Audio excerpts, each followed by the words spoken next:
আসসালামু আলাইকুম রহমতুল্লাহ। সাংঘাতিক ব্যাপার স্যাপার, মানে বিএনপি নামক যে রাজনৈতিক দলটি, আমি একটা স্বপ্ন দেখেছি, স্বপ্ন বুনেছি, কিন্তু সব স্বপ্নে জল ঢেলে দিয়ে দীর্ঘ 1.5 বছর পরে পূর্ণিয়ার খোঁজ। সাংবাদিক ছিলেন উনি, পূর্ণিয়া ভাই। উনি একটা নিউজ করেছেন গতকালকে যে বাংলাদেশে বিপ্লবী সরকার গঠনের পায়তারা চলছে।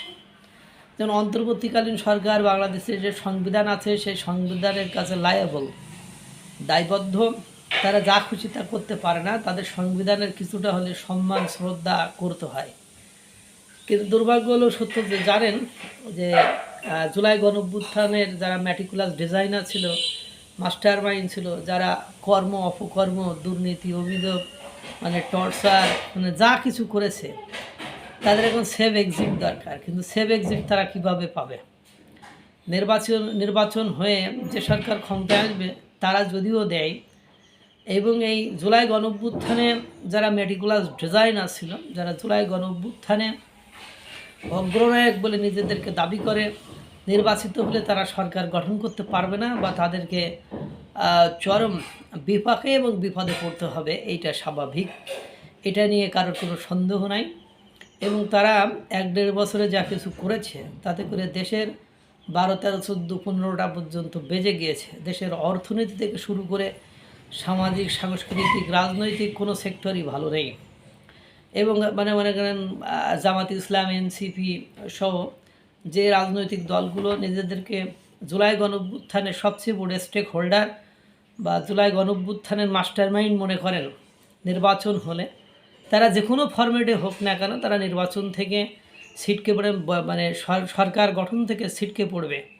এখন দেখেন, গতকালকে আপনারা জানেন জুলাই সনদ স্বাক্ষরের বিষয়টি নিয়ে ডক্টর ইউনূস জরুরি বৈঠক ডেকে রাজনৈতিক দলগুলোর সাথে বসেছিল। কিন্তু দুর্ভাগ্য হলো সত্য যে সেই রাজনৈতিক দলগুলোর সাথে কোনোভাবে ঐক্যমত্য পৌঁছাতে পারেনি এবং জুলাই সনদ সিগনেচার মানে স্বাক্ষর না হওয়ার কোনো সম্ভাবনা নেই। এবং নির্বাচিত সরকারে সেই জুলাই সনদের বাস্তবায়ন করবে কিনা এটারও সম্ভাবনা নেই। এই জন্য তলে তলে বিভিন্ন রাজনৈতিক দল যারা জুলাই গণঅভ্যুত্থানের মাস্টার মাইন্ড মনে করেন, তারা বিপ্লবী সরকার গঠনের প্রস্তাব করছে বা প্রস্তাব দিচ্ছে। যদিও ডক্টর ইউনূস বলছে যে কোনোভাবেই কোনো ফরম্যাটেই ফেব্রুয়ারির পরে নির্বাচন নয়, ফেব্রুয়ারির মধ্যে হবে। আর যদি বিপ্লবী সরকার গঠন হয়, সে বিপ্লবী সরকার কারোর কাছে দায়বদ্ধ থাকে না, সেই বিপ্লবী সরকার কারোর কাছে লায়েবল থাকে না।